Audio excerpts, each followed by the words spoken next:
Hello friends, हूँ अक्षत Shah sir आपનું સ્વાગત કરું છું। મિત્રો, હાલમાં જીપીએસસી દ્વારા એક નવું ભરતી કેલેન્ડર બહાર પાડવામાં આવ્યું છે, જેમાં ડીવાયએસઓની ભરતી વિશે પણ માહિતી આપવામાં આવી છે। હવે જો કોઈ પણ સ્પર્ધાત્મક પરીક્ષાની તૈયારી કરતા હોઈએ મિત્રો, તો એને અંતર્ગત આપણે એક વસ્તુ ધ્યાને રાખવી જોઈએ કે એની અગાઉની પરીક્ષામાં અગાઉના વર્ષોમાં કેવા પ્રકારના પ્રશ્નો પૂછવામાં આવ્યા છે, જો એને ધ્યાને લઈએ તો આપણને એક આઈડિયા આવે કે આપણી પ્રિપેરેશન, આપણી તૈયારી કયા લેવલ પર હોવી જોઈએ। તો એ અંતર્ગત આપણે ડીવાયએસઓમાં અગાઉના વર્ષોના પેપરનું સોલ્યુશન કરી રહ્યા છીએ સમજૂતી અને શોર્ટકટની સાથે। તો મિત્રો, આજે આપણે 2018-19માં જે ડીવાયએસઓની ભરતી હતી અને એમાં પ્રિલિમ પરીક્ષા જે યોજાઈ એનું મેથ્સ અને રિઝનિંગનું આપણે આજે સોલ્યુશન લઈ રહ્યા છીએ મિત્રો। ચાલો, પહેલો પ્રશ્ન છે એમાં મિત્રો, એક પેટીમાં 8 સોનાના સિક્કા અને 10 ચાંદીના સિક્કા છે, જ્યારે બીજી પેટીમાં 6 સોનાના સિક્કા અને 14 ચાંદીના સિક્કા છે। બે પેટીમાંથી એક પેટીની યાદચ્છિક રીતે પસંદગી કરવામાં આવે છે અને તેમાંથી એક સિક્કો પસંદ કરવામાં આવે છે, તો આ સિક્કો સોનાનો હોવાની સંભાવના કેટલી? હવે ઘણા વિદ્યાર્થી મિત્રોને એવો પ્રશ્ન થતો હશે કે સાહેબ, એકચ્યુઅલમાં આ લોકો અમને પ્રશ્નો પૂછે છે કઈ રીતે? એટલે કે આનો કોઈ બેઝ હોય છે, આનું કોઈ એક સિલેબસ નક્કી હોય છે, તો આપણે દરેક પ્રશ્નની સાથે જોતા જઈશું મિત્રો કે કોને અંતર્ગત એ લોકો તમને કયો પ્રશ્ન પૂછે છે, બરાબર? જેમ કે આપણી પાસે આ પ્રશ્ન છે, તો મિત્રો તમને અહીંયા ખ્યાલ આવતો હશે કે સાહેબ આ તો તમે સંભાવનાની વાત કરી, તો આને જ આપણે સિલેબસ સાથે સરખાવીએ। જુઓ મિત્રો, તમારો જે સિલેબસ છે એ સિલેબસના કન્ટેન્ટની અંતર્ગત લાસ્ટ વન જે પોઈન્ટ છે એમાં તમને સંભાવના દર્શાવેલી છે, મતલબ કે એક પ્રશ્ન થયો તમારો સંભાવનામાંથી। રેડી? ક્લિયર? તો હવે એને અંતર્ગત જોઈએ કે આ પ્રશ્નને તમે જનરલી કઈ રીતે સોલ્વ કરતા હોવ છો, આપણે કઈ રીતે એને સોલ્વ કરવો જોઈએ। ચાલો મિત્રો, ચાલો પાછા પ્રશ્ન પર આવી ગયા મિત્રો આપણે।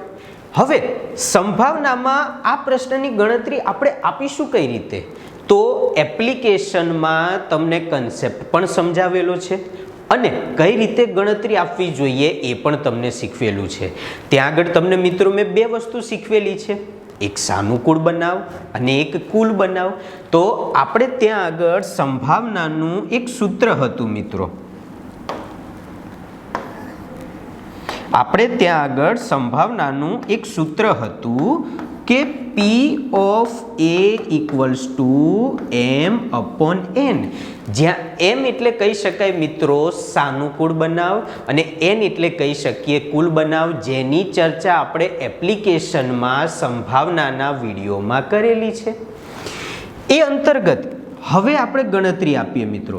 હવે તમને એમ થતું હશે મિત્રો કે સાહેબ સાનુકૂળ બનાવ એટલે શું?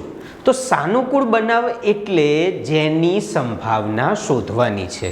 આપણે એપ્લિકેશનમાં આની ચર્ચા કરેલી છે, વિગતવાર તમને મેં સમજાવેલું છે કે કોને તમે સાનુકૂળ બનાવ કહી શકો, કોને તમે કુલ બનાવ કહી શકો। ચાલો મિત્રો, હવે સૌથી પહેલું જોઈએ કે પસંદગી શેની હતી? તો કે એક સિક્કો પસંદ કરવામાં આવે અને એ સિક્કો સોનાનો હોય। ચાલો હવે એવું વિચારીએ મિત્રો કે કદાચ પહેલી પેટીમાંથી પસંદગી થતી હોય તો 8 સોનાના સિક્કા હતા, તો પસંદગી તરીકે ત્યાં આગળ એવું આવશે મિત્રો 8C1। કેમ 8C1 લીધા આપણે? તો એ તમને મિત્રો એપ્લિકેશનમાં આપણા સંભાવનાના કન્સેપ્ટમાં સમજાવેલું છે કે ત્યાં આગળ કઈ રીતે ગણતરી આપવી જોઈએ। હવે ભાગાકારમાં કુલ બનાવ, કુલ બનાવ એટલે શું થાય? એ પેટી પસંદ કરો છો ત્યારે 10 ને 8 ટોટલ 18 સિક્કા હતા, આપણે એ 18માંથી જ એકની પસંદગી કરેલી છે। હવે એવું બને, અથવા કારણ કે તમને એવું કીધેલું છે મિત્રો, બે પેટીમાંથી એક પેટીની પસંદગી કરવામાં આવે છે, બરાબર? તો આ તો પહેલી પેટીની વાત થઈ। હવે કદાચ બીજી પેટી હોય એટલે કે અથવા હોય, પહેલી પેટીમાંથી પસંદગી થાય અથવા બીજી પેટીની પસંદગી થાય તો અથવામાં સરવાળો આવે. આપણે એપ્લિકેશનમાં મિત્રો ડિટેલમાં સમજાવેલું છે. રેડી? ચાલો, અથવા બીજી પેટી તો એમાં 6 સોનાના સિક્કા હતા તો 6C1 આવે અને ભાગાકારમાં 14 અને 6 ટોટલ 20 સિક્કામાંથી પસંદગી હતી. રેડી? ક્લિયર? ચાલો હવે સમજો મિત્રો, ત્યાં આગળ સંભાવનામાં એપ્લિકેશનમાં સમજાવેલું છે મેં તમને કન્સેપ્ટમાં ડિટેલમાં કે 1 હોય ત્યારે આપણે પૂરેપૂરો નંબર લઈ લેવાય, એટલે કે 8 ઉપર લેવા જોઈએ, નીચે 18 લેવા જોઈએ, પ્લસ ઉપર 6 લેવા જોઈએ અને બીજામાં 20 લેવા જોઈએ. ચાલો હવે જો અહીંયા 2 વડે ભાગો અથવા તો આપણે 18 અને 20નો લસા લઈ લો તો 180 લસા મળશે. બરાબર છે? લસા કઈ રીતે લેવો જોઈએ એ આપણી એપ્લિકેશનમાં લસા ગુસાની પદ્ધતિ અંતર્ગત શીખવેલું છે મિત્રો. ચાલો હવે કદાચ તમને એમ થાય કે સાહેબ મને આ વસ્તુ નથી આવડતી, મારે થોડુંક અલગ ગણવું છે, તો જુઓ મિત્રો હું તમને અહીંયા આગળ થોડુંક અલગ ગણતા શીખવું. ત્યાં આગળ તમે શું કરશો મિત્રો ખબર છે? 2 વડે ભાગો તો 4, 2 વડે ભાગો તો 9, 2 વડે ભાગો 3, 2 વડે ભાગો તો 10. હવે જો 9 અને 10નો લસા કેટલો થઈ જાય? 90 બને. એ જ વસ્તુ મેં તમને લસા ગુસ્સામાં એપ્લિકેશનમાં શીખવેલું છે આપણી. 9 એ દાન 90 મતલબ 10 વડે અહીંયા ગુણાય, 10 ચોક 40 પ્લસ 3 9 27 તો ટોટલ બનશે મિત્રો 67/90. હવે તમને એમ થશે કે સાહેબ 67/90 તો મારી પાસે ઓપ્શન જ નથી, 67/180 છે. તો રોકી જાજો મિત્રો, આપણને સંભાવના લેવાની છે ને એમાં કીધું છે 2 માંથી 1 પેટીની પસંદગી, એટલે કે આ આખાના ભાગાકારમાં પાછું આવે 2C1, 2 પેટીમાંથી 1 પેટીની પસંદગી, એટલે કે આ બધાયના ભાગાકારમાં 2 લખ્યા હોય. હવે જો ભાગાકારમાં 2 લખો ને એટલે પાછું કઈ રીતે બતાવાય કે 67/90 ગુણ્યા 1/2. આ જે 2 હતા ને એ જ પાછા 90ની જોડે ગુણાકારમાં આવી જાય. તો જોઈ શકો છો મિત્રો અંશમાં 67 જ છે અને છેદમાં 90ના ડબલ 180 મને મળી રહે છે. તો બની જશે મારી પાસે જવાબ મિત્રો. ક્લિયર છે? કોઈ ડાઉટ? રેડી? ચાલો નેક્સ્ટ વન લઈએ મિત્રો. ચાલો નેક્સ્ટ વન આપણે લઈશું પ્રશ્ન નંબર 2. નીચેના પૈકી કયું અથવા કયા વિધાન અથવા વિધાનો સાચું અથવા સાચા છે? બહુ મસ્ત પ્રશ્ન છે. પ્રથમ 200 પ્રાકૃતિક સંખ્યાઓમાં કુલ 14 પૂર્ણ વર્ગ સંખ્યાઓ છે. નંબર 2, 2 પૂર્ણ વર્ગ સંખ્યાઓનો સરવાળો પણ પૂર્ણ વર્ગ સંખ્યા જ હોય છે. નંબર 3, 2 પૂર્ણ વર્ગ સંખ્યાઓનો ગુણાકાર પણ પૂર્ણ વર્ગ સંખ્યા જ હોય છે. હવે ખાલી બીજા અને ત્રીજા સ્ટેટમેન્ટમાં ફરક શું છે કે એકમાં સરવાળો છે અને એકમાં ગુણાકાર છે. રેડી મિત્રો? ક્લિયર? ચાલો નેક્સ્ટ વન. હવે એના ઓપ્શન્સ જોઈએ એની પહેલા સમજીએ કે આ પ્રશ્ન જે છે એ કયા કન્ટેન્ટને રિલેટેડ છે. ચાલો ત્યાં આગળ આપણે એને આની સાથે લઈ શકીએ, માહિતીનું વિશ્લેષણ. બરાબર, કારણ કે સેન્ટેન્સ ટાઈપ તમને પ્રશ્ન આપ્યો છે, માહિતીનું તમે એક વિશ્લેષણ કરી રહ્યા છો મિત્રો.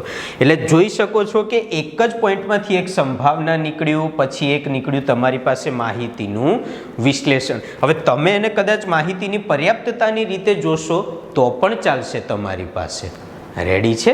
ચાલો મિત્રો તો પાછા ક્વેશ્ચન પર આવી જઈએ. ક્વેશ્ચન્સ તો સમજમાં આવી ગયો તો મિત્રો. હવે જો પ્રથમ 200 પ્રાકૃતિક સંખ્યાઓમાં કુલ 14 પૂર્ણ વર્ગ સંખ્યા છે. હવે તમારે શું વિચારવાનું ખબર છે? તમને એમ થાય કે સાહેબ 14 પૂર્ણ વર્ગ સંખ્યાઓ એટલે હું ગોતું કઈ રીતે? તો તમારે સૌથી પહેલું એવું વિચારવાનું, એકદમ શોર્ટકટ બતાવું હા મિત્રો, કે તરત તમને જવાબ મળતો જાય. તમે જનરલી કેવું કરો ખબર છે? 1 થી 14 કે 20 ત્યાં સુધીના વર્ગનું લિસ્ટ બનાવતા જાઓ. એ જ વિચારવાનું પણ થોડુંક અલગ, થિંક હટકે, બરાબર. એટલે કે પરેશાની વહી બાત નહીં, રિશ્તા વહી સોચ નહીં, બિંગો ટેढ़े मेढ़े एंगल, सोच का नया एंगल. 200 ની નજીકમાં એવી કઈ સંખ્યા છે કે જેનું વર્ગમૂળ નીકળી શકે? તો કે 196, જે બને તમારી પાસે 14 નો વર્ગ. આ વસ્તુ તમને એપ્લિકેશનમાં શીખવેલી છે, વર્ગ વર્ગમૂળને અંતર્ગત, બરાબર છે. તો અહીંયા આગળ પહેલી કન્ડિશન સાચી છે, મતલબ કે જો ફક્ત 3 નહીં આવે, ફક્ત 2 અને 3 પણ નહીં આવે.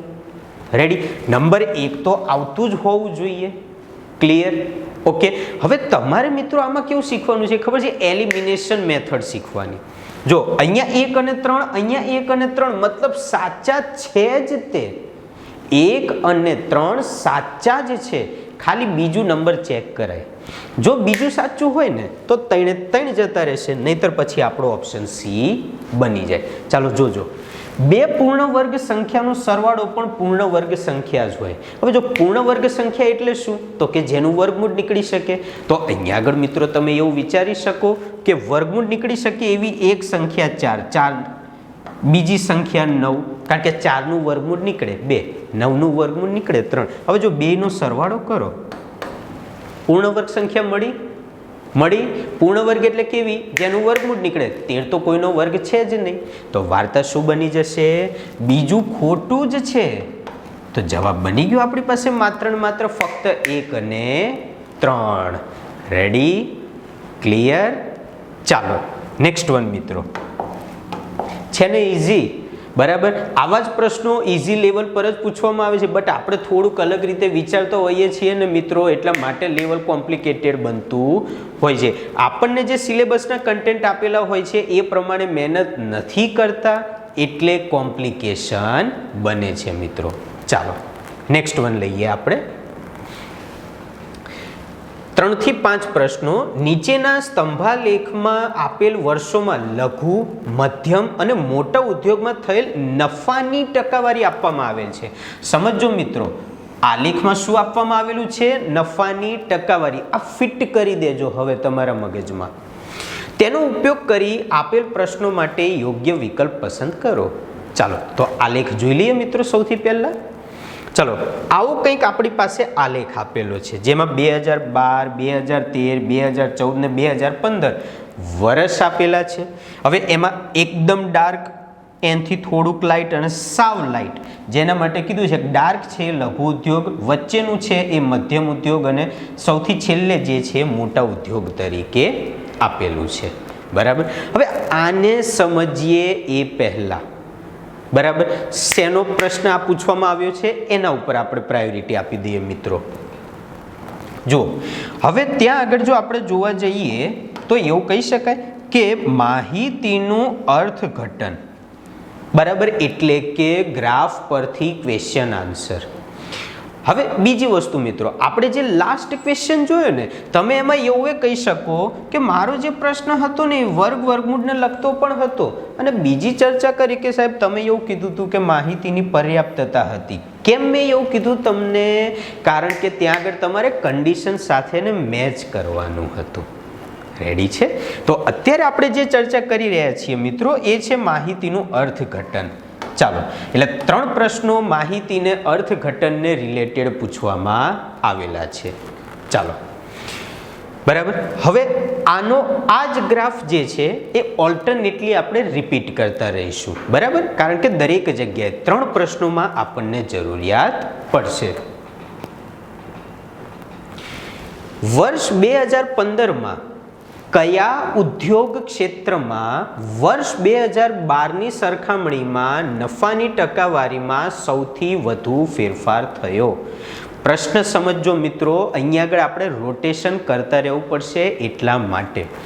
2015માં કયા ઉદ્યોગમાં 2012ની સરખામણીમાં નફાની ટકાવારીમાં સૌથી વધુ ફેરફાર થયો? રેડી? મતલબ 2012 થી 15માં જોવાનું કોનામાં સૌથી વધુ નફાની ટકાવારી વધી. ચાલો, આ 2012 છે મિત્રો, આ 2015 છે. જો લઘુ ઉદ્યોગની વાત કરો છો તો થોડુંક જ વધેલું દેખાય છે, બરાબર. જો તમે અહીંથી નંબર જુઓ તો 42 43 આસપાસ છે, જે અહીંયા આગળ 45 આસપાસ જાય છે, મતલબ નફાની ટકાવારી છે તો 42 થી 45 3% જેવો જ ફેરફાર થાય છે, સમજો મિત્રો ખાસ. પણ જો તમે વચ્ચેના મધ્યમ ઉદ્યોગની વાત કરો છો તો જે 25 આસપાસ હતા એ કંઈક નિયર બાય 28 આવે છે. પાછું એવું કહી શકાય છે કે આ તે 3% આસપાસ જ વધે છે. બટ જો એક જ સાતી નજરે જુઓ ને તો તરત ખ્યાલ આવે મિત્રો કે જે મોટા ઉદ્યોગની વાત છે ને એ સખત જમ્પ જ મારે છે. જુઓ, એને તમે 20 વિચારો ને આને 55 વિચારો ને, 20 હતા અને 55 થયા, 35% સીધો જ તમને વધારો દેખાય છે. આવું જ જોવાનું છે. આને કહેવાય તમારી માહિતીનું અર્થઘટન. જો તમે ત્રણેયમાં જો કરશો ને તો એના કરતાં બેટર છે કે સૌથી મોટો ગ્રાફ કોનો દેખાય છે, કારણ કે તમને જે આપેલું છે એ રીતે મેં તમને સૌથી પહેલાં કીધું હતું મિત્રો કે નફાની ટકાવારી જ આપી છે, એટલે ડાયરેક્ટ તમે એનો તફાવત સમજી શકો છો મિત્રો. રેડી? ક્લિયર? જવા દો. ઓકે, તો હવે તમારે શું યાદ રાખવાનું છે? મારો જવાબ આવશે તો કે મોટા ઉદ્યોગ તરીકે. રેડી? ઓકે, ચાલો. તો હું એક પ્રશ્ન ઉપર લઈ જાઉં તમને મિત્રો પાછો. લઘુ ઉદ્યોગ, મોટા ઉદ્યોગ, મધ્યમ ઉદ્યોગ બની જશે મોટા ઉદ્યોગ તરીકે. રેડી? ક્લિયર? ચાલો મિત્રો, નેક્સ્ટ વન.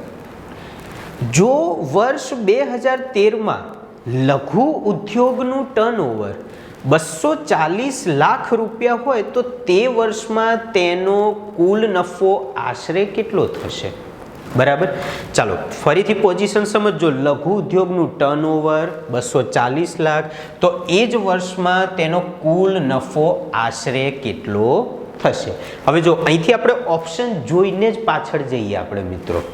જો 30 લાખ, 40 લાખ, 50 લાખ, 60 લાખ આશરે જ કીધું છે એણે, એટલે તમે હવે આ અહીંયા ફિટ કરી દેજો કે 30, 40, 50, 60 આ ચારમાંથી કોઈ એક ઓપ્શન હોવો જોઈશે. રેડી? ચાલો મિત્રો, તો જઈએ આપણે પાછા આપણા ગ્રાફ પર. જુઓ, 2013માં લઘુ ઉદ્યોગ એટલે કે પહેલું. હવે એમાં તમે જો જોઈ શકો છો કે 20 થી ઉપર આપણે જઈએ, બરાબર, તો નિયર બાય 22% જેવું તમને દેખાય છે. બરાબર. હવે જો 240 લાખ હોય અને એના 22% નહીં, ખાલી 20% ગણું. ફરીથી પોઝિશન સમજજો. હું 22% નથી ગણતો, ખાલી 20% ગણું મિત્રો. તો એવું કહી શકાય ટકાવારી હોય તો 2 0 ઉડી જાય. આવું આપણે તમને એપ્લિકેશનમાં ટકાવારીના કન્સેપ્ટમાં શીખવ્યું છે, અલગ અલગ જગ્યાએ પણ એપ્લિકેશનમાં શીખવેલું છે તમને. ચાલો, 24 ને 2 વડે ગુણો તો 48 બને, અને આ જ ગુણાકારની ચર્ચા આપણે આપણી એપ્લિકેશનમાં પાયાની સમજૂતીમાં દરેક અલગ અલગ પ્રકારના ગુણાકાર તમને શીખવેલા છે મેં, કે કઈ રીતે સરળતાથી તમને જવાબ મળી શકે. ઓકે, ચાલો હવે અહીંયા જવાબ મળે છે 48 લાખ. યાદ કરો મિત્રો, ઓપ્શન શું હતા? તો કે સાહેબ 30 લાખ, 40 લાખ, 50 લાખ અને 60 લાખ. અને ત્યાં કીધું તું મને કે આશરે જવાબ કેટલો? તો 48 માટે આશરે શું બની જાય? 50 લાખ બની જશે. રેડી? ક્લિયર? જવા દો આગળ. ચાલો નેક્સ્ટ વન. આપેલા તમામ વર્ષોમાં મધ્યમ ઉદ્યોગોએ કરેલ નફાની ટકાવારીની સરેરાશ આશરે કેટલી? ચાલો, હવે આ વાત થઈ અહીંયા આગળ ક્વેશ્ચનમાં સરેરાશની. બરાબર. કરેલ નફાની ટકાવારીની સરેરાશ, બટ કોના માટે? તો કે મધ્યમ ઉદ્યોગો માટે. હવે અહીંયા આગળ એક સ્પષ્ટતા આપીશ તમને મિત્રો કે આપણે જ્યારે એપ્લિકેશનમાં તમને ડીઆઈ એટલે કે આલેખ પરથી પ્રશ્નોના જવાબ શીખવેલા ને એપ્લિકેશનની અંદર, ત્યારે એમાં 5 પ્રશ્નો માટે મેં તમને કન્ડિશન મૂકી હતી કે કયા 5 પ્રશ્નો પૂછવામાં આવશે. એનું એક વખત અહીંયા આગળ ફરીથી રિપીટેશન આપી દઉં છું. તમને એપ્લિકેશનમાં કીધેલું મેં સમજાવેલું છે કે સરેરાશને લગતો પ્રશ્ન પૂછવામાં આવશે, બરાબર. પછી કોઈ તફાવતને લગતો પ્રશ્ન પૂછવામાં આવશે, અથવા કોઈ ટકાવારીને લગતો પ્રશ્ન પૂછવામાં આવશે, બરાબર. આવા 5 પ્રશ્નોની મેં તમારી ત્યાં આગળ ચર્ચા કરેલી છે, બરાબર છે. ચાલો, તો અહીંયા આગળ આપણે આપણા ક્વેશ્ચન માટે પાછા જતા રહીએ ડીઆઈ ઉપર, એટલે કે ગ્રાફ પર, પણ મધ્યમ ઉદ્યોગો માટે. યાદ રાખજો. રેડી? ચાલો,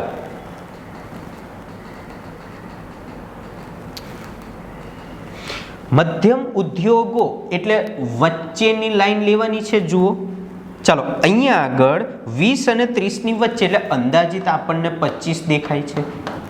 ઓકે, પછી 2013માં જો જઈએ તો 40 ને 50 ની વચ્ચે, એટલે અંદાજિત 45 દેખાય છે, બરાબર. બધું અંદાજિત જ ગણવાનું છે મિત્રો. ચલો, 2014માં 20 થી થોડુંક નીચે છે, એટલે 18 ગણી શકીએ. અને 2015 જ્યાં 30 થી થોડુંક ઓછું છે, એટલે કે 28 વિચારી શકાશે. રેડી મિત્રો? ક્લિયર? ચાલો, હવે જુઓ, આ બેનો સરવાળો છે 70, આ બેનો સરવાળો છે 46, તો ટોટલ બની જશે 116 ભાગ્યા 4, તો સરેરાશ કેટલી બની જશે? 29. હવે સમજો મિત્રો, 116 ભાગ્યા 4 કઈ રીતે કરશું? તો કે એપ્લિકેશનમાં પાયાની સમજૂતીમાં ભાગલા પાડવામાં, ભાગાકારમાં તમને શીખવ્યું છે, બરાબર છે. એ જ રીતે આપણે અહીંયા આગળ એના ભાગ પાડેલા છે, તો 29% સરેરાશ જવાબ આવતો હોવો જોઈએ, જેના માટે આપણે અહીંયાથી ચાલ્યા જઈએ આપણા ક્વેશ્ચન ઉપર. ચાલો, ઓપ્શન છે 21, 29, 34 અને 39. તો જવાબ શું બની જશે? મળી રહેશે આપણને 29%. રેડી છે? ક્લિયર? ઓકે. ચાલો મિત્રો, નેક્સ્ટ વન લઈએ આગળ આપણે. પી, ક્યુ, આર, એસ, ટી, યુ અને વી કુટુંબના સભ્યો છે.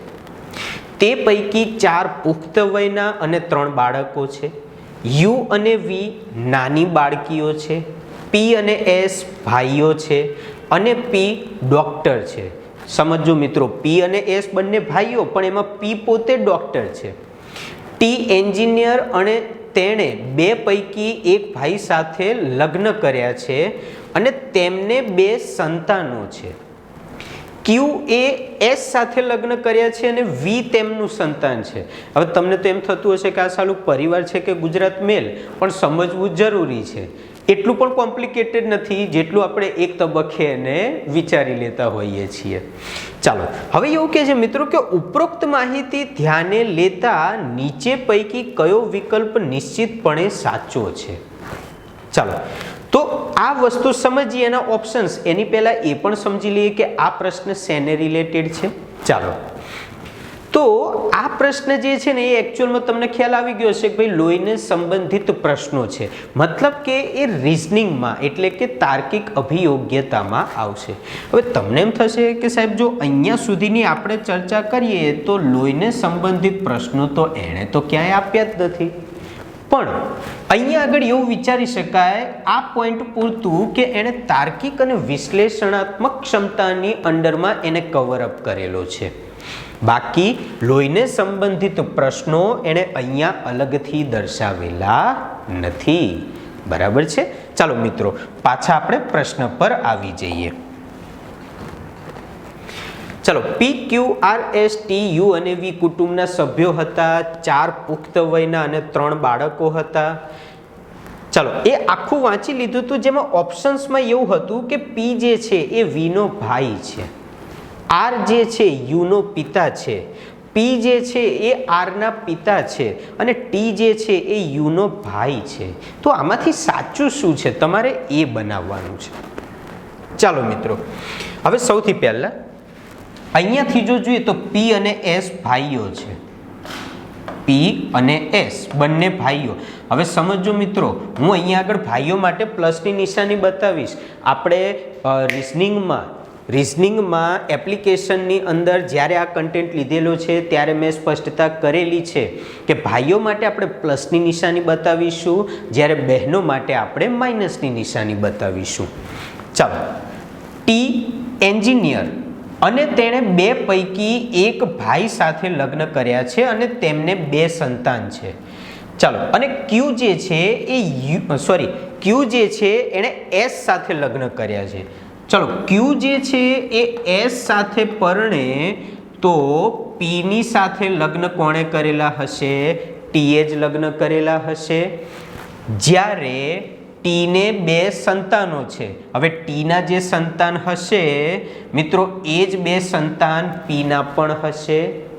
રેડી? ઓકે.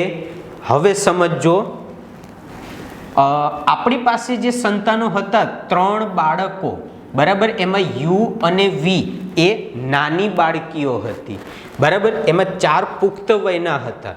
તમે સમજી લો, પી લઈ લીધો, એસ લઈ લીધો, પછી ક્યુ અને ટી પણ લઈ લીધો, તો આર, યુ અને વી રહ્યા 3 જણા. યુ અને વી એ કોના સંતાન હતા? તો કે ક્યુએ એસ સાથે લગ્ન કર્યા હતા ત્યારે એનું સંતાન હતું.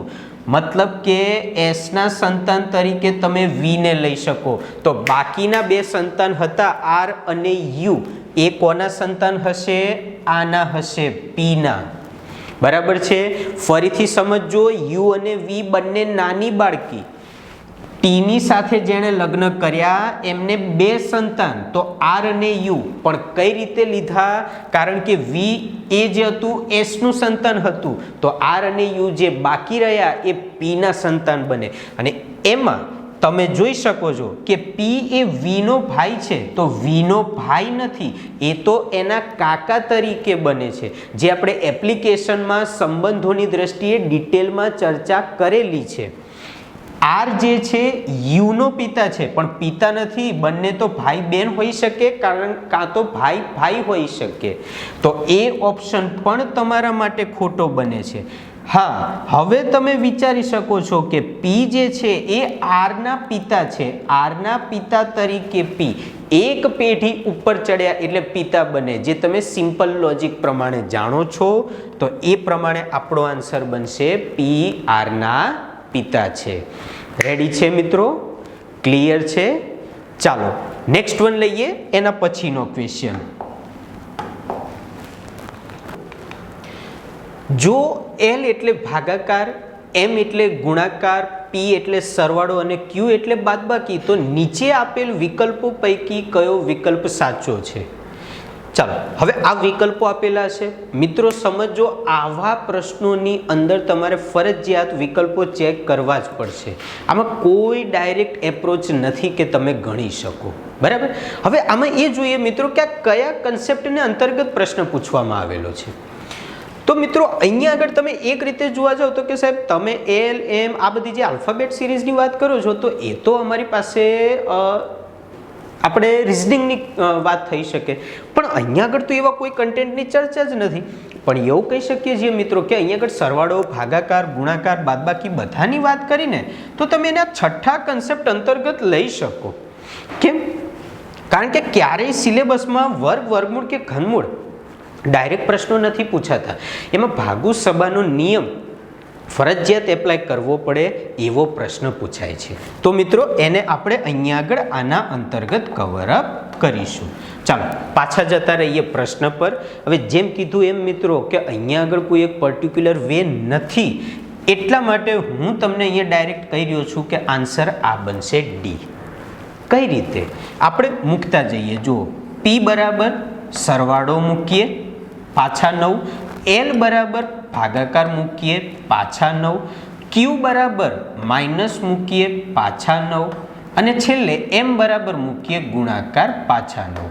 હવે એના બરાબર છે ને તમને -71 મળી જવા જોઈએ મિત્રો. ચાલો સમજો શું નિયમ આવશે. પાયાની સમજૂતીમાં તમને મેં મિત્રો એપ્લિકેશનમાં શીખવેલું છે ભાગુ સબા. પહેલા ભાગાકાર પછી ગુણાકાર.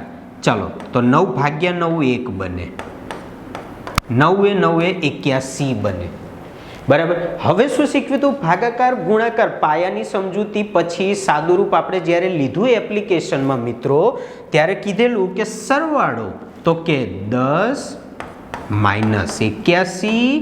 હવે 81 માંથી 10 ને બાદ કરો તો 71 આવે, અને મોટી સંખ્યા આગળની નિશાની આવે, જે મેં તમને સંખ્યા વ્યવસ્થાને સાદું રૂપમાં એપ્લિકેશનમાં શીખવેલું છે મિત્રો. રેડી? ક્લિયર? ચાલો મિત્રો જઈએ આપણે નેક્સ્ટ આગળ. નીચેની આકૃતિમાં PQRS સમાંતર બાજુ ચતુષ્કોણ હોય તો B ની કિંમત કેટલી હશે? ચાલો આ એક ફિગર આપેલી. ઘણી વખત કેવું છે મિત્રો, આપણે ફિગર જોઈને જ બેભાન થઈ જતા હોઈએ, પણ તકલીફ ત્યાં જ છે કે આપણને કોઈએ પર્ટિક્યુલરલી એક સીધી રીતે ભૂમિતિ સમજાવી નથી ને, એટલે તકલીફ છે. ચાલો ઓપ્શન્સ આપણને આપેલા જ હશે. હવે સમજો મિત્રો કે આ પ્રશ્ન કયા કન્સેપ્ટને અંતર્ગત સમાવી લેવામાં આવ્યો છે. તો એને 9મા પોઈન્ટ અંતર્ગત જે છે કે 6 સમાંતર બાજુ ધરાવતો ઘન સિલિન્ડર, શંકુ આકાર, ગોળાકાર, જથ્થો અને સપાટીનો વિસ્તાર, ક્ષેત્રફળ, પરિમિતિ, આ બધા અંતર્ગત એને સમાવિષ્ટ કરવામાં આવેલો છે. બરાબર છે. ચાલો મિત્રો તો આપણે જઈએ પાછા ક્વેશ્ચન ઉપર. હવે જો સમાંતર બાજુ ચતુષ્કોણ, ત્યારે યાદ રાખવાનું સમાંતર બાજુ એટલે બાજુઓના માપ સરખા હોય ત્યાં આગળ. તો ઉપરથી મિત્રો જો બે ઇક્વેશન બને છે તમારી પાસે કે 2a + 3b = 13. આ અને આ સરખું, આ અને આ સરખું. બરાબર છે. હવે શું કરવું જોઈએ ખબર છે મિત્રો? મારે b ની કિંમત શોધવાની છે, તો a ને 0 કરવા જોઈએ. આપણે જે 10મા ધોરણમાં આવતું હતું ને, બરાબર છે, લોપની પદ્ધતિ એ પ્રમાણે. તો હું a ને જો 0 કરવા હોય ને, તો અહીંયા 12 છે, તો અહીંયા 6 વડે ગુણું, બરાબર, તો જ મારી પાસે 12a થઈ જાય. સમજો હા મિત્રો, 12a વત્તા, અને જરૂરી નથી ખાલી એકલું a ને ગુણાય, આખી ઇક્વેશનને 6 વડે ગુણવા પડે. 6 તરી 18b બરાબર 13 છંકે 78. હવે પેલી બાજુ આ તો સેમ જ છે. ચાલો minus plus minus, plus minus ઉડી ગયા. 18 ને 1 19b બરાબર 8માંથી 1 જાય 7, 7માંથી 2 જાય તો 5. હવે સમજો મિત્રો 19b બરાબર 57 છે, તો b બરાબર કેટલા બને? 57 ભાગ્યા 19 એટલે કે 3 બની જાય. બરાબર. તો b નું માપ મારી પાસે કેટલું હોવું જોઈશે? 3 નું મળવું જોઈશે. રેડી? ક્લિયર? ચાલો નેક્સ્ટ વન લઈએ મિત્રો. 3 સંખ્યાઓ 2:3:4 ના ગુણોત્તરમાં છે. જો તેઓનો ઘનનો સરવાળો 33,957 હોય તો તે પૈકી સૌથી મોટી સંખ્યા કઈ? ચાલો ઓપ્શન્સ આપેલા છે, પણ સાથે એ પણ સમજીએ કે આ પ્રશ્ન શેને રિલેટેડ છે. આ પ્રશ્ન ઘનના સરવાળાની ને એની વાત થઈ છે, તો ફરીથી એને આ છઠ્ઠા પ્રશ્નના અંતર્ગત આપણે એને સમાવિષ્ટ કરી શકીએ છીએ, કારણ કે વર્ગ, વર્ગમૂળ, ઘનમૂળ એટલે કે ત્યાં આગળ ઘનની ને એની વાત કરી છે. પછી સરવાળો લઈશું, પછી ભાગાકાર લઈશું, એટલે કીધું એમ ભાગુ સબાના નિયમ અંતર્ગત આપણે એને છઠ્ઠા કન્સેપ્ટમાં સમાવિષ્ટ કરી શકીએ છીએ. ચાલો મિત્રો, 3 સંખ્યાઓ 2:3:4 ના ગુણોત્તરમાં અને એમના ઘનનો સરવાળો. ચલો સંખ્યા જ્ઞાત ના હોય ત્યારે x વિચારી શકાય, a નો ઘન વત્તા 3x નો ઘન વત્તા 4x નો ઘન. રેડી? ચાલો 2 નો ઘન થાય 8x નો ઘન, 3 નો ઘન થશે મિત્રો 27, 4 નો ઘન થશે 64, x નો ઘન એના બરાબર 33,957. રેડી? હવે જોજો મિત્રો, 27 ને 8 35, 35 ને 64 99, x નો ઘન બરાબર 33,957. તો x નો ઘન બરાબર શું થશે? 33,957 ને 99 વડે ભાગી દો. શું થશે? 99 વડે ભાગી દો. તો 99 વડે ભાગવાથી હવે મિત્રો જો તમારે અહીંયા આગળ એક ભાગાકાર કરવો પડશે. મારી પાસે થોડીક સમયની લિમિટ છે, એટલે હું એવું કહીશ તમને કે એના વડે ભાગવાથી 343 મળે. ભાગાકાર આપણી એપ્લિકેશનમાં પાયાની સમજૂતીમાં મેં તમને ભાગાકાર શીખવેલા છે. હવે જો અહીંયા ઘન છે તો સામે ઘનમૂળ થાય. આ વસ્તુ પણ તમને આપણી એપ્લિકેશનમાં વર્ગ, વર્ગમૂળ ને ઘનમૂળના કન્સેપ્ટ અંતર્ગત શીખવેલી છે. 7નો ઘન થાય 343. હવે પૂછ્યું છે કે મોટી સંખ્યા કઈ? મોટી સંખ્યા તો 4x છે. x બરાબર 7 છે તો 4 સિત્તાના 28. તમારી પાસે જવાબ બની જશે. રેડી? ક્લિયર? ઓકે, ચાલો મિત્રો નેક્સ્ટ વન લઈએ. જો log 2x plus log 2y બરાબર 4 અને x બરાબર 0.2 હોય તો y ની કિંમત કેટલી થશે? ચાલો ઓપ્શન્સ આપી દીધેલા છે. એના પછીની વાત કરીએ કે હવે આ કયા કન્સેપ્ટમાં હશે. કોઈ જગ્યાએ આનો ઉલ્લેખ નથી થયો મિત્રો એકચ્યુઅલમાં. આ તમને તમારા જ નોલેજના બેઝ ઉપર તમને પૂછવામાં આવેલો છે આ પ્રશ્ન. બરાબર, લોગ વાળો પ્રશ્ન જે છે એ સિલેબસમાં અત્યાર સુધીમાં ફર્સ્ટ ટાઈમ પૂછવામાં આવ્યો છે. એનો કોઈ પણ જગ્યાએ સિલેબસમાં ઉલ્લેખ કરવામાં આવેલો નથી. બટ ગણવું છે તો કઈ રીતે ગણી શકાય છે તો એ વસ્તુ તમને જ્ઞાત કરાવું. છઠ્ઠા પોઈન્ટ અંતર્ગત એટલે કે ઘાત અને ઘાતાંકના નિયમ અંતર્ગત ગણી શકો છો. ચાલો જોઈએ મિત્રો એની ઉપર આપણે. એની અંદર કન્ડિશન એવી બને કે જો લોગની જે વાત છે એમાં આવું બનશે. પહેલા x અને y એ બંનેનો ગુણાકાર થશે જ્યારે લોગની પોઝિશન આપવામાં આવે. ફરીથી સમજો મિત્રો, જે x અને y ની વાત છે એ લોગની પોઝિશનમાં બંને બાજુ એનો ગુણાકાર થશે અને સામેની સાઈડ પર પોઝિશનમાં એ જ વિચારવામાં આવશે કે જેમ અત્યાર સુધી 2 ની ઘાત તરીકે હતું એમ એ પણ 2 ની ઘાત તરીકે જ 4 વાપરવામાં આવશે. હજુ ડિફરન્સ સમજો શું કહું છું તે તમને. 2 તો મારા બેઝના છે જ, log 2 તો સામે પણ log 2 મારા બેઝના છે જ તે. બટ 4 ને મારે કઈ રીતે લેવાના છે તો કે લોગના પાવર તરીકે લેવાના છે મારે. એટલે કે log 2 ની વેલ્યુએશન જે છે ને એની 2 ની 4 ઘાત તરીકે મારે એને ઉઠાવવાના છે. હવે પોઝિશન સમજો મિત્રો કે બેઝ બંને બાજુ સરખો જો હોય તો xy બરાબર શું થાય? 2 ની 4 ઘાત કરો તો કે 16 મળે છે એ તો મને. ઓકે, હવે જ્યાં જો x બરાબર 0.2 આપેલા હોય તો y બરાબર ગણવા જ હોય તો શું થાય? 2 મારે ભાગાકારમાં લઈ જવાના અને 10 ઉપર ગુણાકારમાં લેવાના. આ વસ્તુ પાયાની સમજૂતીમાં આપણી એપ્લિકેશનમાં તમને શીખવેલી છે. ચાલો તો 2 * 16 અને ગુણ્યા 10 તો y બરાબર મારી પાસે 80 જવાબ બનતો હોવો જોઈશે. ફરીથી સમજો મિત્રો શું કીધું. લોગ વાળી પોઝિશનમાં ક્વેશ્ચનમાં 2 બેઝ હતો એ બંને બાજુ લખાશે જ્યાં x અને y નો ગુણાકાર થશે. પહેલી પોઝિશન આ. બીજી પોઝિશન શું લેવાશે તો કે બેઝ કોનો હતો તો કે 2 નો, તો એટલા ને એટલા જ પાવર જે એની ઇક્વાલિટીમાં આપેલા હોય એ લેવામાં આવશે એટલે કે 2 ની 4 ઘાત તરીકે. તો એ બને છે ટોટલ 16. તો y બરાબર 80 આપણી પાસે ઓટોમેટિકલી બની જશે. ક્લિયર છે? ચાલો મિત્રો નેક્સ્ટ વન. ધાતુના 18 સેન્ટીમીટર વ્યાસના ગોળામાંથી 6 મીમી વ્યાસનો તાર ખેંચવામાં આવે છે તો તે તારની લંબાઈ કેટલી થશે? ઓપ્શન્સ આપેલા છે. હવે અહીંયા એ સમજીએ કે આ શેમાંથી પૂછવામાં આવ્યું છે. ઓલમોસ્ટ મિત્રો તમને ખ્યાલ આવી ગયો હશે કે સાહેબ તમે આ 9મા મુદ્દાની વાત કરી રહ્યા છો. કારણ કે એક ગોળાકારની વાત છે ત્યાં આગળ. ધાતુના ગોળામાંથી ખેંચવામાં આવે છે, પછી સિલિન્ડરમાં ફેરવવામાં આવે છે. તાર ખેંચશો ને એટલે એક સિલિન્ડર આકારમાં એનું કન્વર્ઝન મળશે તમને. બરાબર, તો અત્યારનો જે પ્રશ્ન છે એ ગોળાકાર અને સિલિન્ડર એના આધારિત આપણો પ્રશ્ન છે. ચાલો બેકમાં જઈએ આપણે પ્રશ્ન પર. હવે પહેલી છેલ્લી કન્ડિશન એક સમજો મિત્રો. અહીંયા 18 સેન્ટીમીટર છે આ.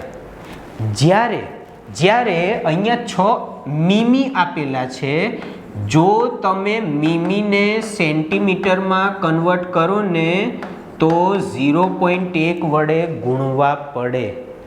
બરાબર છે, એટલે કે તમારી પાસે આ બની જશે 0.6. બરાબર, 6 મીમી જે છે એના કન્વર્ઝનમાં 0.6 સેન્ટીમીટર આપણે કહી શકીએ છીએ. રેડી? સમજો. હવે જો ગોળો હતો, ધાતુનો ગોળો, તો એના ઘનફળનું સૂત્ર 4/3 પાઈ આરનો ઘન. એપ્લિકેશનમાં આપણે જ્યારે ભૂમિતિ લીધી હતી ત્યારે આ બધી જ ફોર્મ્યુલાઓની ચર્ચા કરેલી છે મિત્રો. એના બરાબર પાઈ આર સ્ક્વેર એચ. પાઈ કટ થઈ જાય. આ ત્રિજ્યા કેટલી હશે? હવે અહીંયા તો 18 સેન્ટીમીટર તો વ્યાસ છે મિત્રો, તો ત્રિજ્યા અડધી હોય, જે આપણે એન્ડ્રોઈડ એપ્લિકેશનમાં આપણે તમને શીખવેલું છે જ્યારે આપણે ભૂમિતિનો કન્સેપ્ટ લીધેલો છે ત્યારે. બરાબર. ત્રિજ્યાનો વર્ગ, ત્રિજ્યા 0.6 છે, જેને 6/10 લઈ શકીએ છીએ આપણે, ગુણ્યા એચ. એચ એટલે કે શું કહેવાશે આપણી પાસે? એ તો આપણે શોધવાનું છે. રેડી? ક્લિયર? ઓકે. ચાલો હવે પોઝિશન સમજો. 3 × 9, 4 તરી 12 ને 6 વડે ભાગો તો 2 આવશે. આ વસ્તુ તમને મેં સાદા રૂપમાં ને એમાં શીખવેલી છે એપ્લિકેશનમાં મિત્રો. ચાલો પાછું 2 × 9 = 18 અને એને 6 વડે ભાગો તો 3 આવશે. ચાલો 9 તરી 27 ગુણ્યા 10 ગુણ્યા 10, 27 ગુણ્યા 10 ગુણ્યા 10 બરાબર એચ. ચાલો 2700 સેન્ટીમીટર છે. 2700 સેન્ટીમીટર, સોરી એક મિસ્ટેક છે, આપણે આને ફરીથી ગણીએ. જો જેમ અહીંયા આગળ આપણને વ્યાસ આપ્યો છે ને, એમ અહીંયા આગળ પણ આપણી પાસે વ્યાસ જ છે. સોરી, બરાબર. એટલે આપણે આ એક આખું સોલ્યુશન ફરીથી લઈએ છીએ.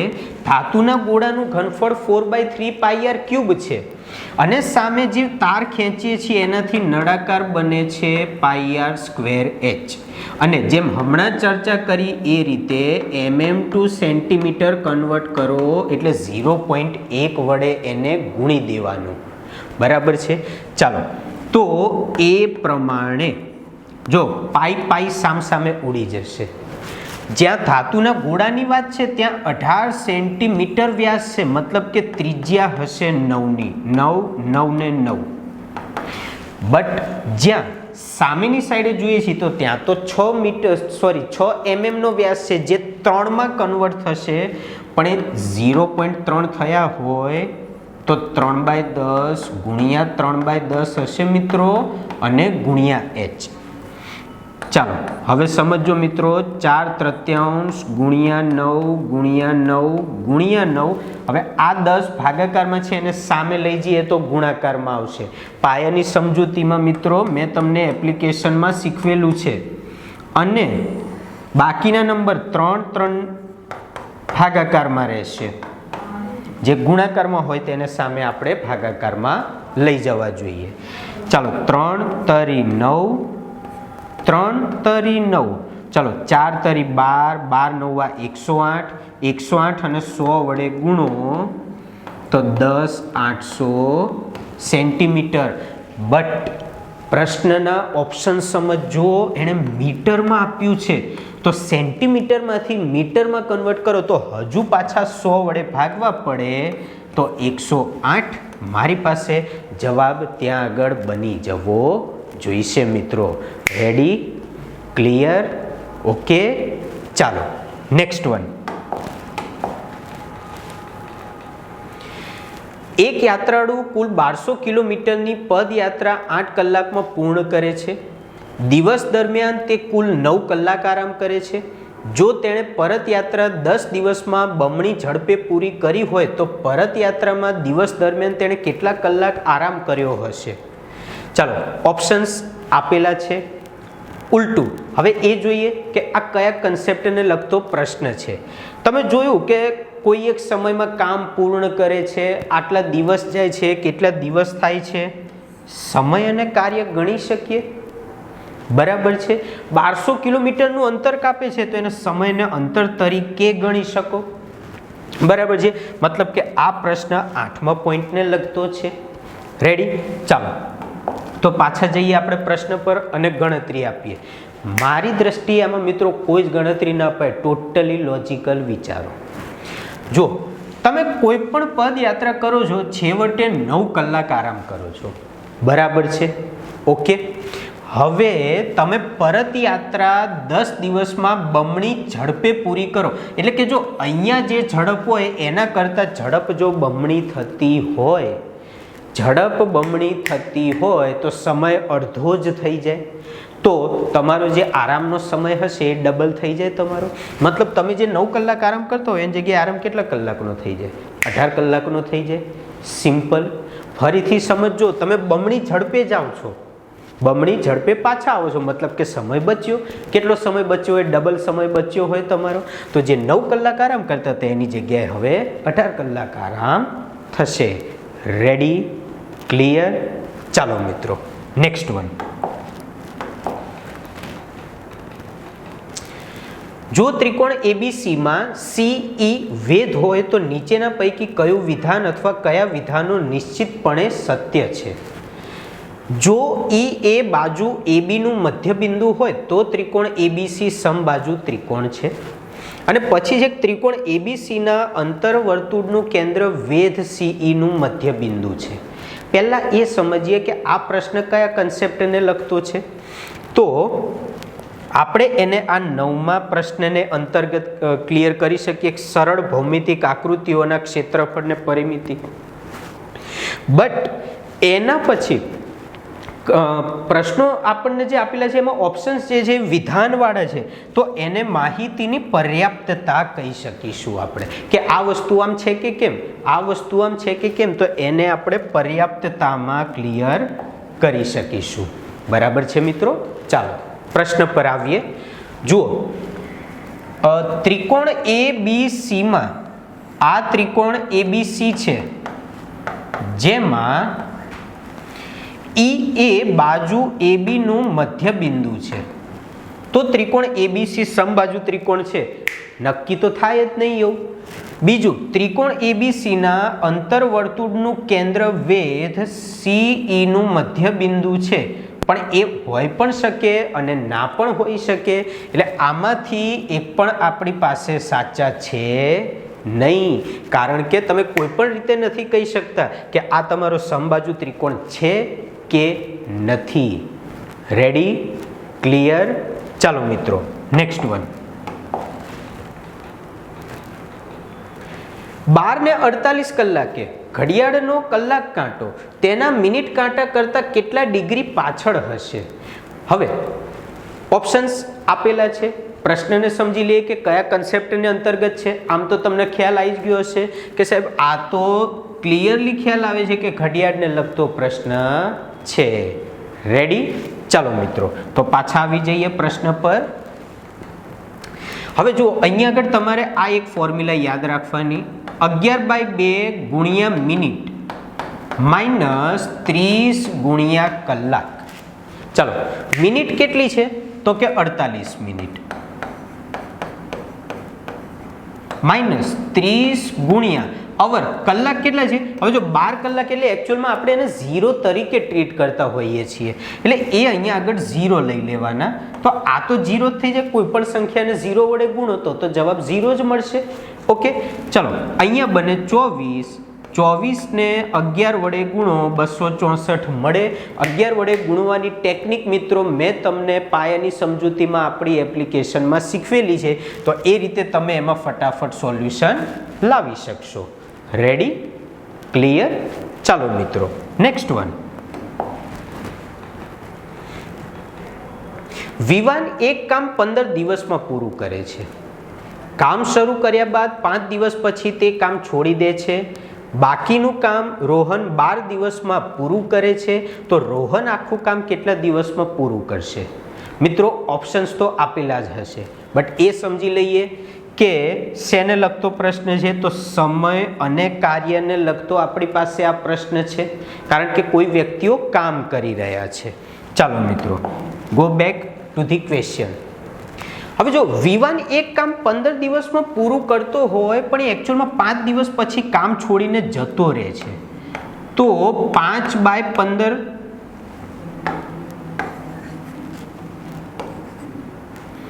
આપણે એવું કરીએ, એક કામ 15 દિવસમાં પૂર્ણ થાય આ રીતે ગણતરી તમને એપ્લિકેશનમાં મેં સમય અને કાર્યમાં શીખવેલી છે મિત્રો, પણ એણે 5 જ દિવસ કામ કર્યું, મતલબ કે 1/3 ભાગનું કામ પૂરું થયેલું હશે.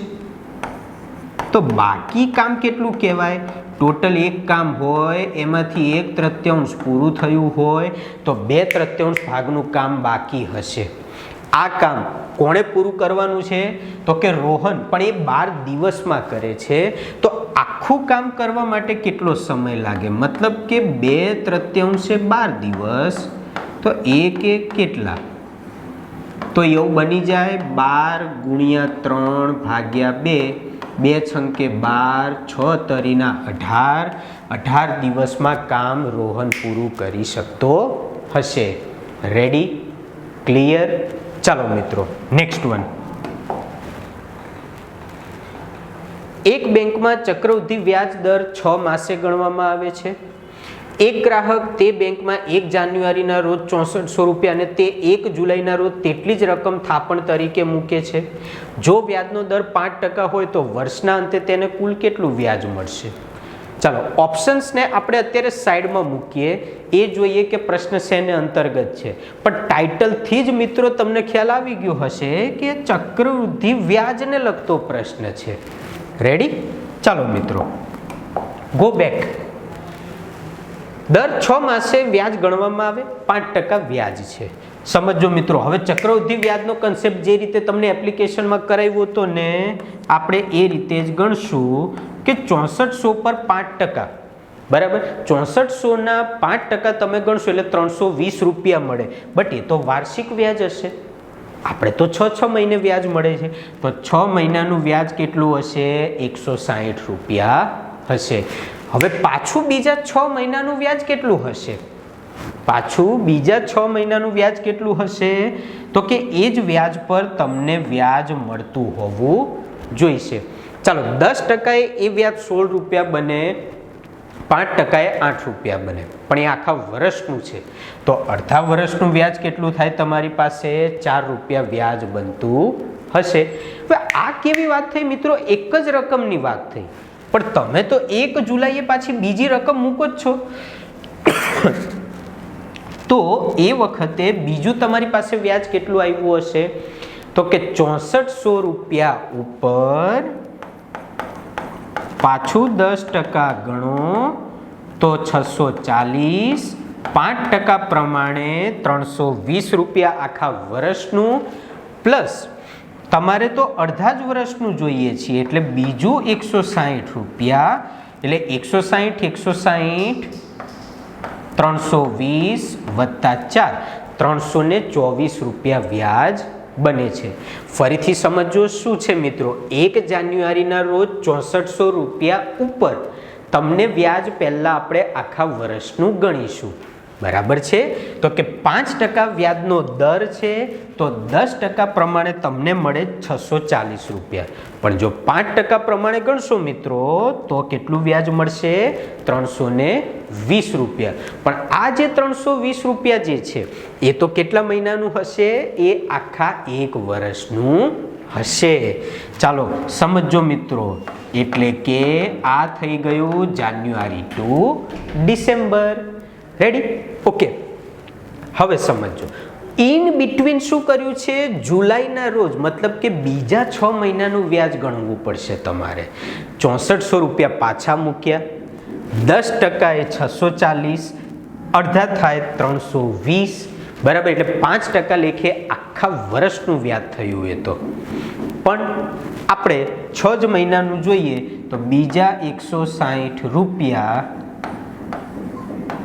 480 વત્તા 4, જે આપણે અલગ પહેલેથી ગણેલા હતા એ પ્રમાણે 484 રૂપિયા વ્યાજ બનવું જોઈશે. રેડી મિત્રો? ક્લિયર? ચાલો નેક્સ્ટ વન. જો એક સાંકેતિક ભાષામાં બેસ્ટનો કોડ 2512 હોય તો બેટરનો કોડ કયો હશે? ઓપ્શન્સ આપેલા છે. ચાલો હવે એને આપણે સંકેત અને તેના ઉકેલ અંતર્ગત લઈ શકીએ રીઝનિંગમાં. ચાલો પાછા જતા રહીએ આપણે પ્રશ્ન પર. જો બેસ્ટનો કોડ 2, 5, 1 અને 2 એ આ કઈ રીતે બને છે ખબર છે? એસ એટલે 19મો લેટર, બી એટલે બીજો લેટર, ઈ એટલે 5મો લેટર. હવે જ્યાં 2 લેટર આવે ને તો ત્યાં આગળ સરવાળો કરીને સિંગલ ડિજિટ લખવાની છે. જેમ કે ટી બરાબર 20મો લેટર, 20 એટલે સરવાળો, 2 વત્તા 0 એટલે 2 બને. પણ તમે એ રીતે છે ને મિત્રો, જો અહીંયા આર નું વિચારશો ને તો 18 આયા હોય બરાબર. એટલે કે બેટર, બી બીજો લેટર, ઈ 5મો લેટર, ટી માં 2 મતલબ 25 22 વાળા 2 ઓપ્શન આ નથી બરાબર. ઈ માં પાછું 5મું અને આર એટલે પાછો કયો લેટર હશે? 18મું એટલે 9મો. તો બની ગયું આપણી પાસે 25 22 59 જવાબ તરીકે. રેડી છે? ક્લિયર? ઓકે. Next one. એક વર્ગખંડમાં એક વિષયમાં 10 વિદ્યાર્થીઓએ મેળવેલ ગુણ નીચે મુજબ છે. 39 43 થી ચાલુ કરીને પાછા 39 સુધી દીધેલા છે. માહિતી માટે નીચેના પૈકી કયું વિધાન અથવા કયા વિધાનો સાચા છે? ચાલો ઓપ્શન્સને છોડી દઈએ. અત્યારે સમજીએ કે આ કોને અંતર્ગત પ્રશ્ન પૂછવામાં આવ્યો છે. તો આ વસ્તુ જે છે એ 5મા મુદ્દાને અંતર્ગત છે, મધ્યસ્થ બહુલક. મધ્યસ્થ અને બહુલકને અંતર્ગત. ચાલો મિત્રો, go back to the question. કયું વિધાન સાચું છે? તો કે ચલો માહિતીનો બહુલક 77 છે. હવે બહુલક માટે તમને એપ્લિકેશનમાં મેં શીખવેલું છે મિત્રો કે જે અવલોકન સૌથી વધારે વખત પુનરાવર્તિત હોય. તો એકચ્યુઅલમાં તમને દેખાય છે 39 પુનરાવર્તિત છે, 43 પણ પુનરાવર્તિત છે, 77 તો પુનરાવર્તિત છે જ નહીં, મતલબ પહેલો ઓપ્શન જતો રહ્યો. હવે એલિમિનેશન લઈ શકો. જ્યાં જ્યાં નંબર 1 આવતું હોય ઉડાડી દો. અલા કંઈ જોવાનું જ ના રહ્યું તમારે, સીધો બીજો ને ત્રીજો તો ઓપ્શન આવી ગયો ને બે સાચા જ હશે, કોઈ ચેક કરવાની જરૂર પડશે નહીં. રેડી? ક્લિયર? ચાલો નેક્સ્ટ વન. 4 પંચમાંશ 5 ષષ્ઠમાંશ 7 બારાંશનો ગુસા કેટલો હશે? ચાલો ઓપ્શન્સને અત્યારે સાઈડ પર જવા દઈએ. તો આપણે એને કહી શકીશું છઠ્ઠા કન્સેપ્ટને અંતર્ગત એણે ગુસા લસા આપણને પૂછેલું છે. Ready? Now go back to the question. ચલો ગુસા કેટલો? એપ્લિકેશનમાં આપણે ચર્ચા કરેલી મિત્રો, જ્યારે અપૂર્ણાંકવાળા પ્રશ્નો આવે ત્યારે અંશનો ગુસા લેવાનો. ચલો 4 5 અને 7 કાંઈ કોમન નીકળે ખરું? ગુસા એટલે કોમન નીકળતું હોવું જોઈએ, કાંઈ નહીં એટલે એક જવાબ. છેદનો લસા લેવો જોઈએ. 5 6 ને 12. જો 6 ના ઘડિયામાં 12 આવે, લસા ગુસામાં એપ્લિકેશનમાં તમને મેં શીખવેલું છે. 6 ના ઘડિયામાં 12 આવે બરાબર, તો 12 લસા થયો. એ જ 5 ની ગણતરી 12 સાથે, તો 12 5 60, 1/60 તમારી પાસે આન્સર બની જાય છે. વાર્તા પતી ગઈ. રેડી? ક્લિયર? ચાલો નેક્સ્ટ વન. જો x બરાબર 2 - વર્ગમૂળમાં 3 હોય તો x + 1/x ની કિંમત કેટલી થશે? હવે તમને એમ થાય કે સાહેબ આ પ્રશ્ન કયા કન્સેપ્ટને લખતો હશે? તો આને પણ તમે અહીંયા આગળ છઠ્ઠા કન્સેપ્ટને અંતર્ગત વર્ગ વર્ગમૂળ ઘાત ઘાતાંકને અંતર્ગત તમે કવર અપ કરી શકો છો મિત્રો. Now go back to the question. ચાલો x + 1/x, તો x નું જો લસા લઈએ તો આવું બની જાય x² + 1/x. રેડી? ઓકે. હવે જુઓ x બરાબર 2 - વર્ગમૂળમાં 3 છે જ. 2 - વર્ગમૂળમાં 3 ને એનો વર્ગ વત્તા 1 ભાગ્યા 2 - વર્ગમૂળમાં 3. હવે જુઓ વર્ગ કરતા શીખો. પાયાની સમજૂતી પછી જે વર્ગ વર્ગમૂળ વાળું મેં ચેપ્ટર લીધેલું એમાં મિત્રો એપ્લિકેશનમાં સમજાવેલું જ છે મેં કઈ રીતે ગણાય. 2 નો વર્ગ 4 -4 વર્ગમૂળમાં 3 અને વર્ગ કરો વર્ગમૂળના 3 નો એટલે 3 જ આવશે.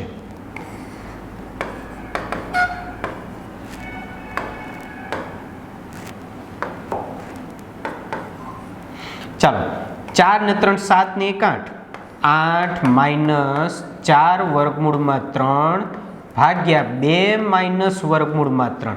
હવે જુઓ બંનેમાંથી 4 કોમન નીકાળો તો અહીંયા આગળ શું આવશે?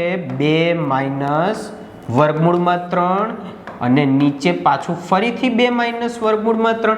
જે ઉપર નીચે કટ થઈ જાય તો બચ્યું શું મિત્રો તમારી પાસે? નંબર 4. રેડી? ક્લિયર? ચાલો નેક્સ્ટ વન. નિર્દેશ. દરેક પ્રશ્નમાં એક પ્રશ્ન અને બે વિધાનો 1 અને 2 આપવામાં આવ્યા છે. તમારે એ નિર્ણય કરવાનો છે કે વિધાનોમાં આપવામાં આવેલ માહિતીમાં આપેલ માહિતી પ્રશ્નોના જવાબ આપવા પર્યાપ્ત છે કે કેમ. હવે આને હું મિત્રો તમને ટૂંકાણમાં સમજાવું. આટલું બધું કશું જ વાંચવાનું નથી. એક્ઝામમાં પણ શું કહે છે? વિધાન એકલું પર્યાપ્ત છે તો એ જવાબ. તો એની સાથે બીજું કેવું આપ્યું હશે ખબર છે? જો વિધાન 2 જ પર્યાપ્ત હોય ને તો બી જવાબ. આ હવે તમે યાદ રાખજો મિત્રો, હું આમાં રોટેટ નહીં કરું વારાફરતી. બરાબર છે? ચાલો નેક્સ્ટ વન. ત્રીજું, 1 અને 2 બંને જરૂરી છે તો નંબર સી આપીશું આપણે ઓપ્શન તરીકે. અને ડી, 1 અને 2 બંનેમાંથી એક પણ પર્યાપ્ત નથી. મતલબ જો પહેલું હોય સાચું તો એ જવાબ, બીજું સાચું હોય તો બી જવાબ, 1 અને 2 બંને આવશ્યક હોય તો સી જવાબ અને 2 ખોટા હોય તો ડી જવાબ. બરાબર? આ યાદ રાખજો. ચાલો મિત્રો, આ પ્રશ્ન જે છે બરાબર 21 થી 24 નું ગ્રુપ એ પણ માહિતીનું વિશ્લેષણ અને પર્યાપ્તતાને જ રિલેટ કરે છે મિત્રો. ચાલો પ્રશ્ન, x ગ્રેટર ધેન y છે કે કેમ એ નક્કી કરો. તો કે x² + 4x + 3 = 0. હવે જો તમે આના અવયવ પાડશો ને એટલે x ની કિંમત મળશે -3 અને -1. કઈ રીતે? 3 એકા 3, 3 ના 2 ભાગ પાડો કે જવાબ 4 આવે તો એ જ બની જાય 3 ને 1 4. એટલે કે 3x + x + 3 = 0. ચાલો x કોમન લઈએ તો x + 3 બચે +1 ઇનર બ્રેકેટ x + 3 = 0. હવે સમજો મિત્રો, x + 1 = 0 અથવા તો x + 3 = 0. હવે જો પ્લસ ને સામે લઈ જાવ તો માઇનસ થાય. પાયાની સમજૂતીમાં મેં તમને શીખવેલું છે આપણી એપ્લિકેશન ઉપર, તો કે x = -1, x = -3. પણ અહીંયા આગળ બીજામાં 7 × 5 = 35. 35 ના એવા બે ભાગ પાડો તો જવાબ 8 મળે. પોસિબિલિટી જ નથી બનતી મિત્રો. મતલબ કે અહીંયા આગળ તમારે ડેલ્ટા પ્રમાણે કિંમત નક્કી કરવી પડે. એટલે અહીંયા આગળ x એ મોટા છે કે નાના એ નક્કી કરી શકાતું નથી. એક પણ ફિગર પરથી નક્કી કરી શકાતું નથી. એટલે ઓપ્શન આવશે આપણી પાસે ડી. રેડી? ચાલો મિત્રો નેક્સ્ટ વન. વર્ગમાં કુલ કેટલા વિદ્યાર્થીઓ છે? તો કે એના માટે પહેલી કન્ડિશન, વિદ્યાર્થીઓની સરેરાશ ઊંચાઈ 54 છે. હવે સરેરાશ ઊંચાઈ આપી છે પણ જો કુલ ઊંચાઈ આપી દેશે તો હજુ નક્કી થઈ શકે. પણ એવું કીધું છે કે 75% વિદ્યાર્થીઓ સરેરાશ ઊંચાઈ કરતાં વધુ ઊંચાઈ ધરાવે. પણ વધુ એટલે કેટલી? કોઈ આંકડો ફિક્સ નથી મિત્રો. સમજો ફરીથી, 75% વિદ્યાર્થીઓ સરેરાશ કરતાં વધારે ઊંચાઈ ધરાવે છે, બટ એકચ્યુઅલમાં કેટલી? It is not defined. તો અહીંયા આગળ ફરીથી એવું કહી શકીએ કે જવાબ મળે એવો જ નથી. એટલે ડી ઓપ્શન બની જશે. બરાબર છે? ચાલો નેક્સ્ટ વન. ટ્રેનની લંબાઈ કેટલી? ચાલો, ટ્રેનને 80 કિલોમીટર પ્રતિ કલાકની ઝડપે 350 મીટર લાંબા પ્લેટફોર્મ પસાર કરતા 10 સેકન્ડ લાગે છે અને ટ્રેનને એક સિગ્નલ પસાર કરતા 3 સેકન્ડ લાગે છે. મિત્રો આપણા એપ્લિકેશનમાં સમય અને અંતરની લેક્ચર સિરીઝમાં તમને શીખવેલું છે. જો ટ્રેનની લંબાઈ શોધવી છે, પ્લેટફોર્મની લંબાઈ આપી છે, સમય આપેલો છે. હવે એ જ જે ઝડપ હશે એ જ ઝડપ પ્રમાણે એ કોઈ એક સિગ્નલને પસાર કરતી હશે તો આ ઇક્વેશન પરથી આપણને x ની કિંમત મળશે જ તે. બરાબર. સમય અને અંતરની લેક્ચરની સિરીઝમાં મિત્રો મેં તમને આવા પ્રશ્નો કરાયેલા જ છે. હવે એવું કહી શકાય બંનેની જરૂર છે, તમારે બંનેની જરૂર છે, કોઈ એક પરથી જવાબ મળે તેમ નથી. એટલા માટે અહીંયા આગળ આપણે ઓપ્શન શું આપી શકીએ છીએ? Number C. એક રીતે તમે વિચારો તો, બટ એકચ્યુઅલમાં હું એવું કહી શકું છું કે ખાલી પહેલું જરૂરી છે. કેમ? કારણ કે એણે આ વસ્તુ આપી છે. જુઓ મિત્રો, એણે આ વસ્તુ આપી, સામે ઝડપ એ આપી જ દીધી છે ને. એણે તો તમને 80 કિલોમીટર પ્રતિ કલાક એને મીટર પ્રતિ સેકન્ડમાં ફેરવી દો, 100 એન્ડ 100 જે કોઈ પણ ઝડપ આવતી હોય તો મિસિંગ ફિગર નંબર એક્સ મળી જશે કે નહીં મળી જાય?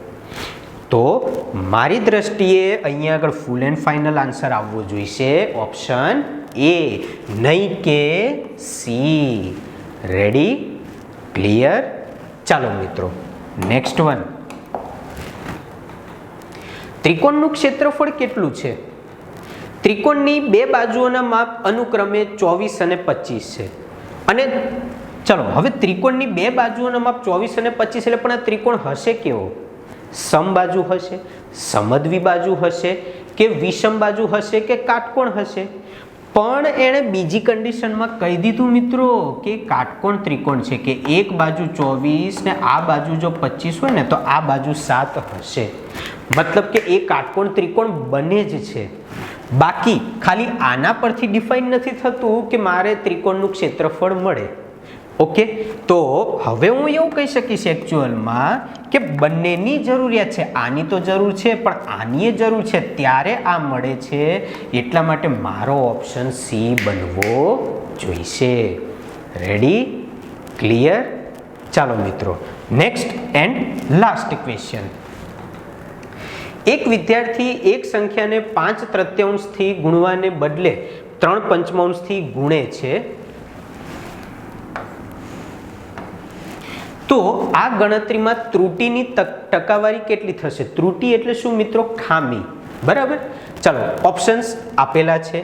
હવે આ પ્રશ્ન જે છે એ એકચ્યુઅલમાં કયા કન્સેપ્ટને રિલેટેડ હશે? તો તમે એને ફરીથી એવું કહી શકો કે આ કોઈ એક કેવું છે, સંખ્યા વ્યવસ્થાને લગતો કોઈ એક પ્રશ્ન છે મિત્રો આપણી પાસે. ચાલો ગો બેક. હવે હું એવું કરું મિત્રો કે ધારી લઉં કે મારી પાસે કોઈ એક સંખ્યા 15 છે. હવે તમને એમ થાય કે સાહેબ તમે 15 જ કેમ લીધા? તો મેં 15 એટલા માટે લીધા કે હું સંખ્યાને 3 વડે અહીં ભાગી શકું, 5 વડે ભાગી શકું, તો મને એકચ્યુઅલ સંખ્યા મળવી જોઈશે. જો 15 હોય ને તો એને મારે 5/3 વડે ગુણવાની હતી, એટલે કે મને મળત 25. ફરીથી સમજો, 15 ને 5/3 વડે ગુણવાના હતા તો મને મળતા 25, બટ મેં શું કરી નાખ્યું? 3/5 વડે ગુણી નાખ્યા. 3 તરીના 9. હવે 3 વડે ગુણી નાખ્યા એટલે જવાબ મળ્યો 9. એટલે ત્રુટિ, ખામી કેટલી આવી? મળવા જોઈતા હતા 25, મળી ગયા 9, તો ખામી કેટલાની આવી? મારે 16ની આવી. પણ કેટલાએ આવી? તો કે 25એ આવી. 25એ મને 16ની ખામી મળી, તો 100 એ કેટલા? જો 25 ચોક 100 બને તો સામે 16 ચોકે 64% બની જાય. મતલબ કે ત્રુટિ 64% બની જાય. જો તમે આ નથી કરતા મિત્રો, તો તમને જેમ મેં આપણી એપ્લિકેશનમાં લેક્ચર સિરીઝમાં શીખવ્યું છે એ રીતે આવો ચોકડી ગુણાકાર કરો. પેલી પદ્ધતિ ઉપરની મેં તમને આપણી એપ્લિકેશનમાં શીખવેલી જ છે મિત્રો. રેડી? ક્લિયર? તો મિત્રો આજે આપણે અહીંયા આગળ અટકાવી રાખીએ છીએ. આ આપણે લીધું 2018-19નું ડીવાયએસઓનું આખું મેથ્સ અને રિઝનિંગનું સોલ્યુશન. આશા રાખું છું કે દરેક પ્રશ્નમાં મિત્રો તમને ખ્યાલ આવી ગયો હશે, અને નવા એક સેશનમાં આપણે ફરીથી બીજું એક નવું પેપર 2019-20ના પેપર સાથે આપણે ફરીથી આગળ વધીશું. Thank you.